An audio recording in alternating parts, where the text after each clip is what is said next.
Hey friends, what's up? It's me, Vindy, everyone's favorite Rect. This is something it's really personal for me. As you can tell from the title, I am talking about Rezero, but I'm going to be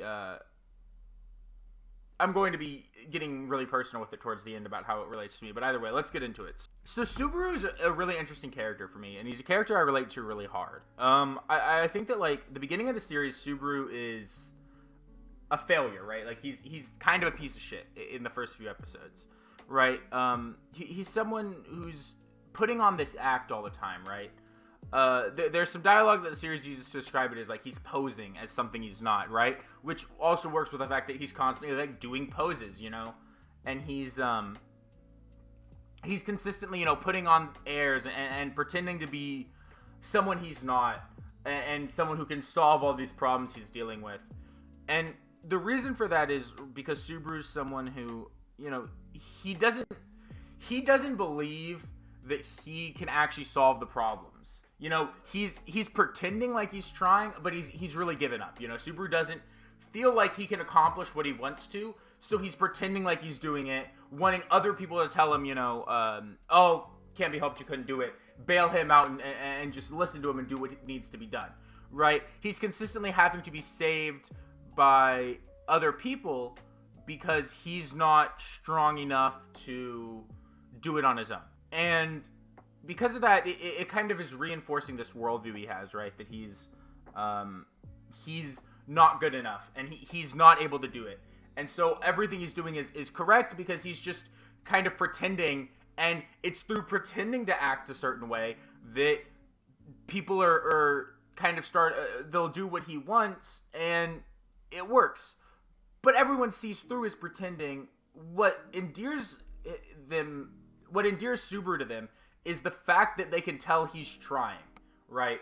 Because he's not necessarily trying to fix the things on his own, right? He's not trying to do it on his own. He's trying to get other people to fix it for him. But regardless, they can see that Subaru has something that he's looking towards and trying to make happen. I don't want to spoil Season 2 in this video, so I'm not going to get into why Subaru feels the way he does. If you want to know that, if you watch Season 2, it's very clearly laid out why Subaru is the way he is in Season 2. But we're talking mainly about Season 1 here. And Subaru, you know, he's putting on these airs and pretending to be someone he's not because he's so afraid of laying himself bare, right?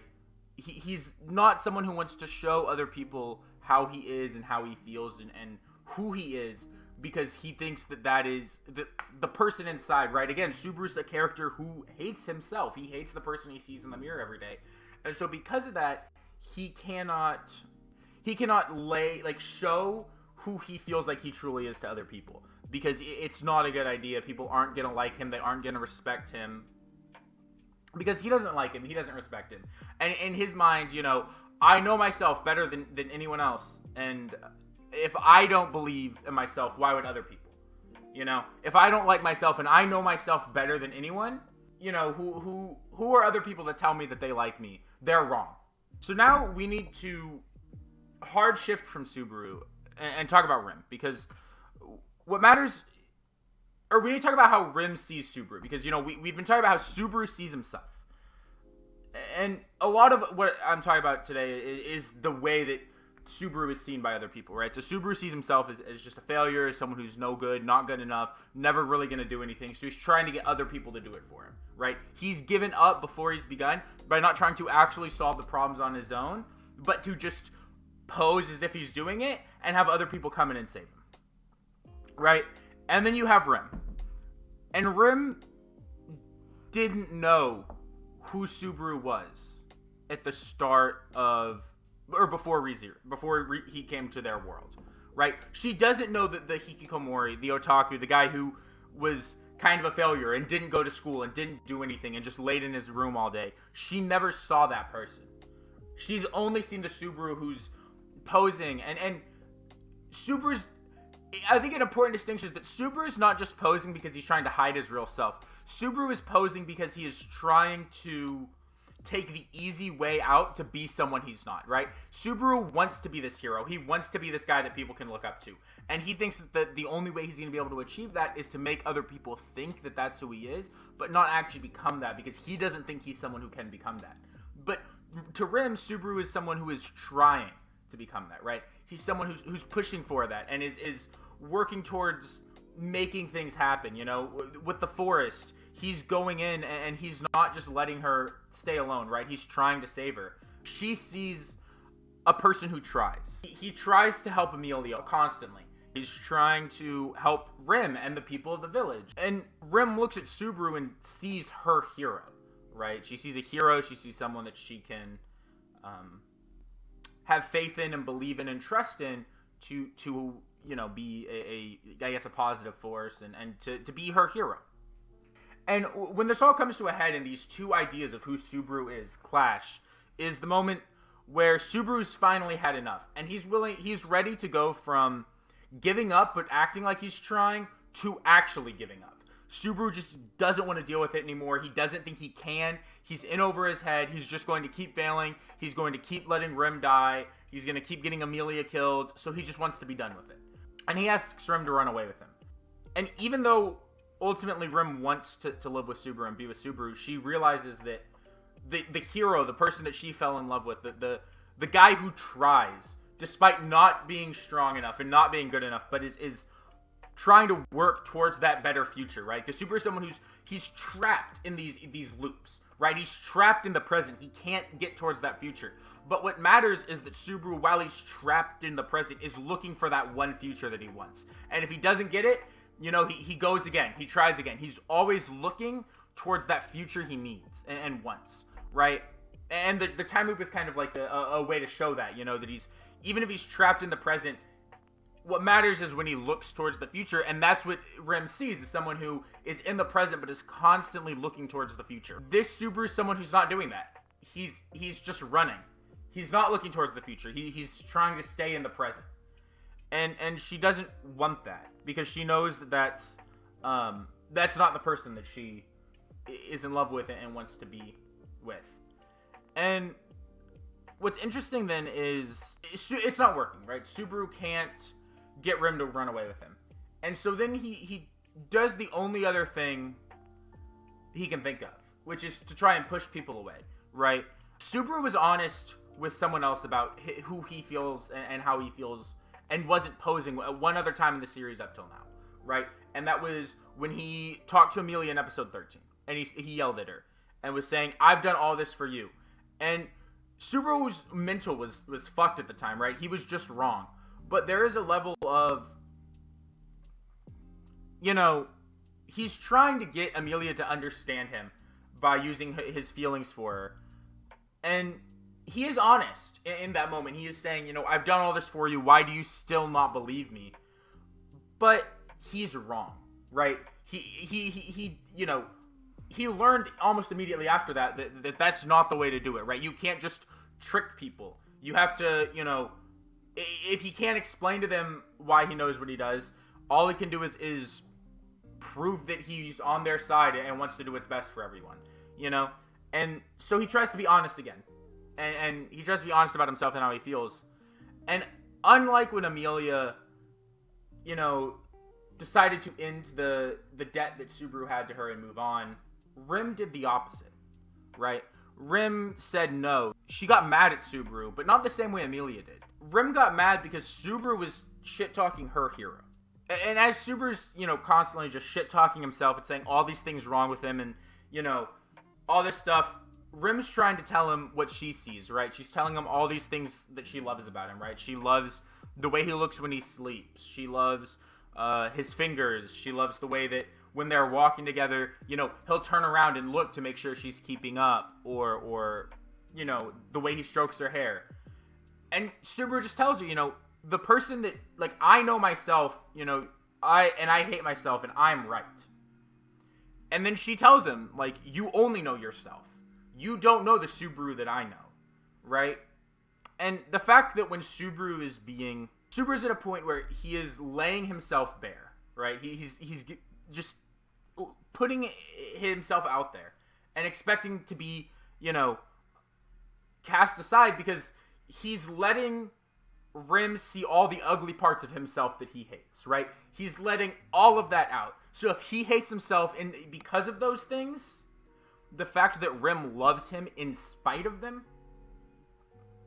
is huge. And it's what saves Subaru, right? It's what allows Subaru to understand that he can move past the things that are holding him back. Because if other people can look past them, then he can work past them, right?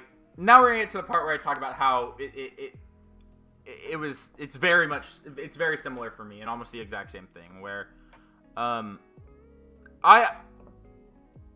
a lot like Subaru, and in the way that like I look at myself, right, and I only see negatives. You know, I see someone who's really lazy and doesn't like to do work. I see, you know, I'm overweight. I'm not funny. I you know, try too hard to make people to like me instead of just like being myself. I see all these flaws, right? I'm too quick to just take, you know, immediate gratification and do something fun as opposed to actually work towards something that would better me or make me better. I see all these flaws, you know, and I can't get past them a lot of the time. And I can't enjoy myself or like myself because of what, you know, I might have positives, because all I can see are these negative things that are holding me back, you know. And so I kind of do the same thing Subaru does of like putting on airs. I do a little bit different because, you know, just instead of like being as obvious with posing, I just kind of try to, you know, pretend to just act like I don't care or whatever, you know, and I'm just like chilling. But at the end of the day, like, you know, I'm like, you know, the way I feel really affects me, and I struggle with, you know, that mentality of hating myself a lot. And I think the biggest way it affects me is that I have in the past, and up till very recently, had a very hard time, I think, making super real connections with people sometimes, because, you know, you can't make a connection with people if you assume that they don't want to make a connection with you, right? Like, I would love my friends and everything, but I would assume that, you know, they're just hanging out with me to be nice, or, you know, they don't actually care about me, right? Like, they feel like they're stuck with me, or, you know, they, I'm not, like, their favorite, but, like, okay, you know, he's kind of there. And that's a really bad mentality to have. That can only exist to hurt you, because you just start thinking that every relationship you're in isn't real, because, well, how can they like me? You know, they don't actually really like me and like hanging out with me. They just do it because of a sense of duty or whatever, you know? You start going through all these mental gymnastics, you know, to rationalize the fact that I'm a terrible person, everyone knows I'm a terrible person, but they still hang out with me, because at the end of the day, it's a lie. You're lying to yourself, you know? But it's so hard to break out of that funk, right? Because that's, you know, just your baseline premise is that I know myself better than anyone else. If I don't like myself, other people either don't know me, which is a big one, is the idea that, like, they like the fake me. They don't like me for me. They like who I am when I hang out with them. And if they knew the real me or knew who I really was, they wouldn't like me, right? It could be, you know, I always have to be funny or be a loud voice in the room, because if I'm not, they wouldn't like me if I'm quiet. Why would they want to hang out with me? I'm not anyone interesting or fun to hang out with in that instance, right? And so you get this idea that nobody truly likes who you are. I mean, in the most melodramatic and ridiculous, you know, way, right? Like, you can imagine if I was like some other anime where I get real close to the mic. In the same way that Rim's words saved Subaru, they saved me too. Right? Like, that sounds ridiculous to say, but, like, it is kind of true in a sense. I do think that, you know, Rim explaining to Subaru that just because you see yourself a certain way is not the only way that you are, right? You are going to be biased in your assessment of yourself the same way that other people are going to be biased in their assessment of you, and your assessment of yourself isn't the most correct, right? Because, for example, and this is just one thought, if I constantly hung up on mistakes I made years ago that I've moved past and I'm a better person than, if I get hung up on those mistakes, I'm going to worry about them. But if other people, even who know the mistakes I made, have seen that I've changed, or they just know the me who has changed and wouldn't make those mistakes again, they're not going to, you know, get caught up on those mistakes the same way I will. And, I think hearing that really made me realize, like, there's more than just me getting caught up in my own head and thinking that nobody likes me. I should assume that my friends and the people around me actually like me for who I am and aren't just pretending, right? And I do think that was, like, a huge moment for me. And since then, I've actually been trying really hard to, I guess, work with the premise that I'm not always right with my assessment of myself, and that people aren't just lying to me or don't know when they tell me that they like me or they like my streams or my videos or anything. Like, they're probably telling the truth, and they probably see something in it that I don't. And not only should I not deny those experiences, but I should be working to find what is it people like about me, and then, there's almost a situation of, like, if I only see these negatives, things, I might try to end up changing things that are positives about myself. And so the only way to if I can't find the positives in myself through me, I have to do it through what other people tell me about myself, right? If people tell me all these things that they like about me, if everyone tells me, some of the same things that make them like hanging out with me, right? Then that probably means it's true, And I should look at that as something I can look at in myself and recognize that, hey, that's probably a positive thing I have going for me. And that mentality is, like, the first step to kind of getting over the being in a rut of self-hatred and that giving up before you start, right? Not ever trying to do anything because it's not going to work. I'm not good enough. I'm not smart enough. I'm not funny enough. I'm not entertaining. Why would I try that? It's just not going to work.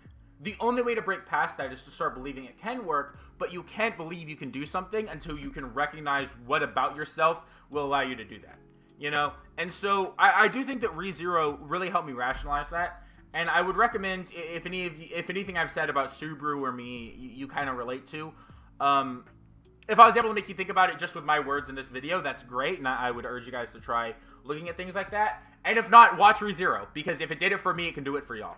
It really was a show that I thought was really powerful with that message and a bunch of other things. And currently, I've given season 2 a 10.